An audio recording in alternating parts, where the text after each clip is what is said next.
Hey guys, welcome back to Poly Study. So guys, जैसा कि आपको थंबनेल में भी दिख रहा होगा और कंटेंट भी आपने पढ़ा होगा, ये वीडियो टूल इंजीनियरिंग की है। और अब तक हम इसमें 24 क्वेश्चंस कवर कर चुके थे और आपको अच्छे से समझ में आए होंगे। यदि आप इस वीडियो को पहले देख रहे हैं और वो वाली वीडियो पहली पार्ट नहीं देखा है, टूल इंजीनियरिंग का फर्स्ट लेक्चर MCQ का, तो सबसे पहले उसे जाकर देखें और तो बाद में इसे देखें तो अच्छा रहेगा। ठीक है, तो उसमें लगभग हम जो आपका उसमें टूल इंजीनियरिंग में 4 सब्जेक्ट थे, सॉरी 4 पार्ट थे, मतलब 4 लेसन थे आपके।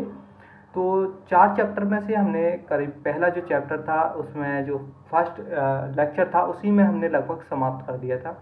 लेकिन फिर भी उसमें एक दो क्वेश्चंस बचे हैं, तो हम इस वाले जो चैप्टर है आपका नेक्स्ट चैप्टर कटिंग टूल वाला उसमें ऐड करेंगे। ठीक है ना, जो भी क्वेश्चंस बचेगा तो यहाँ पर हम बहुत सारे क्वेश्चंस करेंगे। ये नहीं है कि करीब हमने 50 क्वेश्चंस कवर किए पूरे पूरे मतलब किताब से, या 100 क्वेश्चंस कवर किए, ऐसा नहीं है। हम चैप्टर वाइज आपको पढ़ा रहे हैं। आपने देखा भी होगा, जैसे कि मैं बात करूँ CNC मशीन या आपकी टूल इंजीनियरिंग का, और देखो एक सब्जेक्ट और आपका रह गया है इंडस्ट्रियल इंजीनियरिंग का, उसको भी मैं जल्दी स्टार्ट करने वाला हूँ, उसको भी साथ के साथ आपका कवर कराऊंगा। तो उसमें जितने भी चैप्टर होंगे उसको जल्द से जल्द समाप्त करेंगे। ठीक है, उसमें ज़्यादा क्वेश्चंस नहीं बनेंगे और हम उसको थोड़ा जल्दी स्टार्ट करेंगे। देखो, और वीडियो भी थोड़ा काफ़ी लंबा कर सकते हैं उसमें IE में।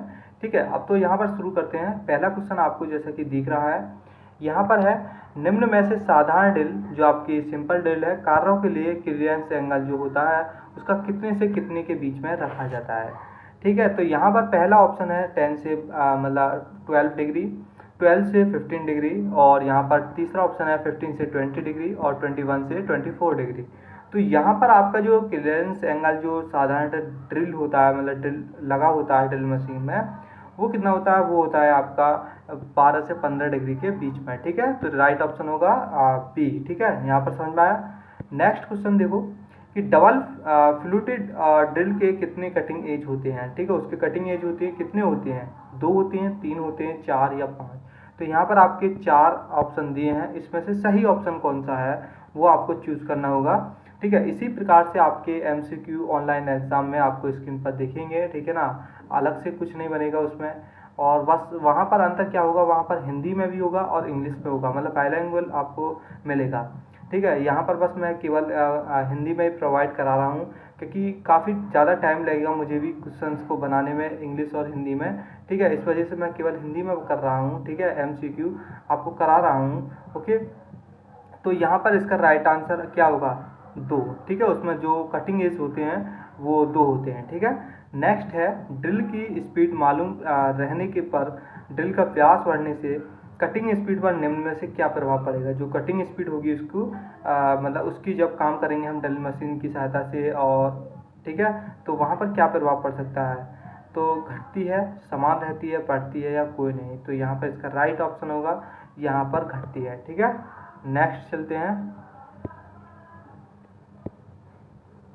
नेक्स्ट है आपका यहाँ पर, निम्न में से संतोषजनक कटिंग के लिए ड्रिल के कटिंग भाग की हार्डनेस स्पीड स्टील के लिए होती है। तो इसमें आपको 4 ऑप्शन दिख रहे हैं और यहाँ पर इसका सही आंसर क्या होगा, तो यहाँ पर इसका सही आंसर होगा 62 से 65 के बीच में। ठीक है, तो राइट ऑप्शन क्या होगा, डी। नेक्स्ट है 29 क्वेश्चंस, और यहाँ पर कह रहा है कि निम्न में से रीमर ड्रिल साइज की गणना करते समय प्रत्येक व्यास के ड्रिल के ओवर साइज मान रखा जाता है। ठीक है, कितना रखा जाता है, 0.01 mm, 0.05 mm, 0.04 mm, 0.08 mm। तो यहाँ पर इसका राइट आंसर क्या होगा, इसका राइट आंसर क्या होगा, यहाँ पर होगा 0.05 mm। ठीक है, समझ में आया।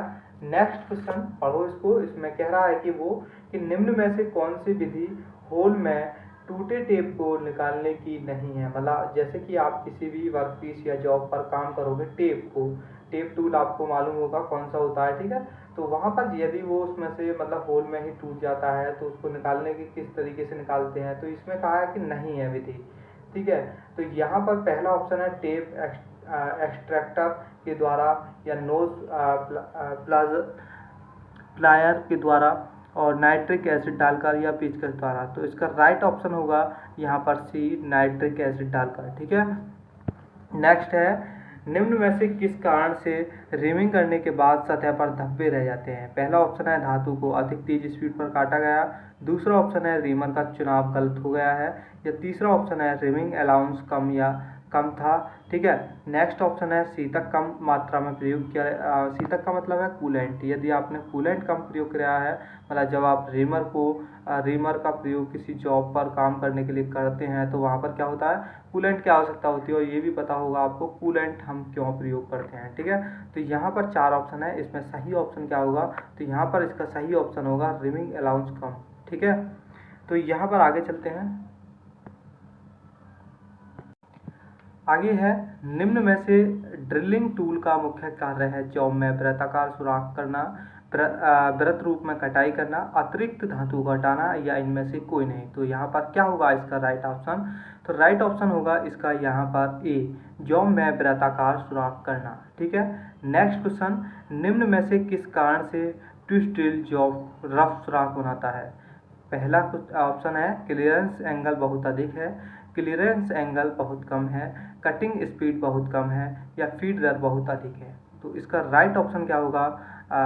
टी, फीड दर बहुत अधिक है। ठीक है, सो गाइस नेक्स्ट क्वेश्चन देखो, निम्न में से होल के सिरे की बेवल करने के लिए प्रक्रिया कौन सी है? Counter boring, reaming, counter sinking, spot facing. तो यहाँ पर राइट ऑप्शन होगा यहाँ पर सी, काउंटर सिंकिंग। ठीक है, नेक्स्ट है, निम्न में से किस कारण से रिमिंग करने पर होल में अच्छी फिनिशिंग नहीं आती? सो गाइस यहाँ पर इसका ऑप्शन आपको चूज करना है। पहला है अत्यधिक कटिंग स्पीड होना, रिमिंग अलाउंस उपयुक्त ना होना, शीतक की सप्लाई ना होना, या गलत प्रकार का रीमर चुनना। सो गाइस यहाँ पर इसका राइट ऑप्शन क्या होगा? यहाँ पर रिमिंग अलाउंस उपयुक्त ना होना। सो गाइस जैसे कि मैं यहाँ पर एक चीज़ और मैं आपको बताना चाहता हूँ, जैसे कि काफ़ी कुछ 2-4 स्टूडेंट की कमेंट आई थी कि इसका ऑप्शन गलत है। तो यहाँ पर हो जाता है कभी कभी कि ऑप्शन गलत बता दिया जाए, तो यहाँ पर मैं उनको जांच भी कर लेता हूँ। कुछ स्टूडेंट को लगता है कि ये गलत है या सही है, तो मैं उसमें कमेंट में बता देता हूँ। ठीक है, वैसे मैं गलती कम कोशिश करता हूँ कि स्टूडेंट्स को ऑप्शन गलत बताया जाए। क्यों? इसका रीज़न सबसे बड़ा ये है कि हम उसको बताते हैं स्टूडेंट जो कि त्यों लगाया है, और स्टूडेंट 1 नंबर से फेल हो जाए तो बहुत ज़्यादा दुख होगा और बहुत, ठीक है, आप समझते हैं। तो इसलिए हम बहुत कम कोशिश करते हैं, हो जाता है कभी कभी कि ऑप्शन गलती से बोल दिया जाए और सही ऑप्शन कोई दूसरा हो। ठीक है, हो जाता है। ठीक है, तो यहाँ पर इसका राइट ऑप्शन क्या है? यहाँ पर होगा, ठीक है, बता दिया मैंने बी। नेक्स्ट क्वेश्चन, निम्न में से किस कारण से ड्रिलिंग करते समय, ठीक है, यहाँ पर सादे पानी जो आपका है, यहाँ पर देखो सादा पानी को स्नेहन के रूप में प्रयोग नहीं किया जाता है। ड्रिल की कटिंग एज खराब हो जाती है, जॉब पर जंग लगने के कारण खराब हो जाती है, पानी से अपर्याप्त कूलिंग होती है, अधिक भाप पैदा होती है। देखो यहाँ पर हम ड्रिलिंग करते समय हम पानी का यूज क्यों नहीं करते हैं? कूलेंट और पानी में बहुत बड़ा अंतर होता है, ये भी आपको भी पता होगा, लेकिन आपने कभी सोचा है कि हम पानी का प्रयोग क्यों नहीं करते?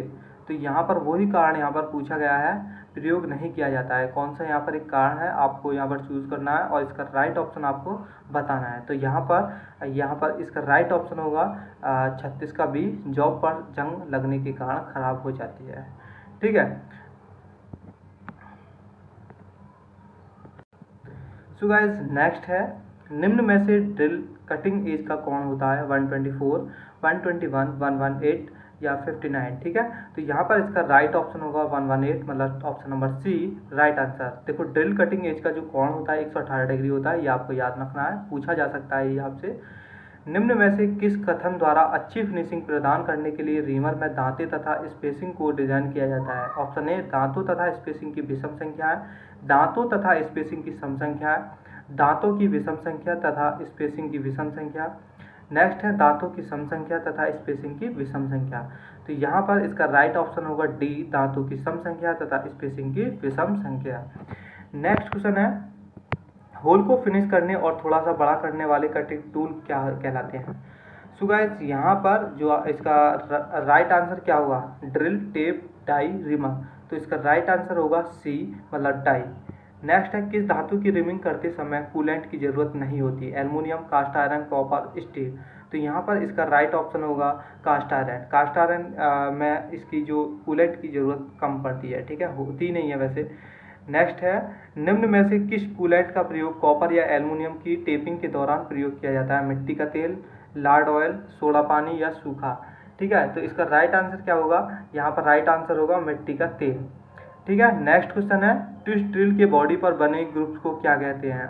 तो पहला है लिप्स, फ्लूटस, मार्जिन, वेब्स। तो इसका राइट आंसर क्या है? यहाँ पर है फ्लूटस। ठीक है, एल्युमिनियम वर्कपीस की रिमिंग के दौरान किस कूलेंट का प्रयोग किया जाता है? ऑप्शन ए मिट्टी का तेल, ऑप्शन बी पानी, ऑप्शन सी हवा का प्रेशर या ऑप्शन डी लार्ड ऑयल।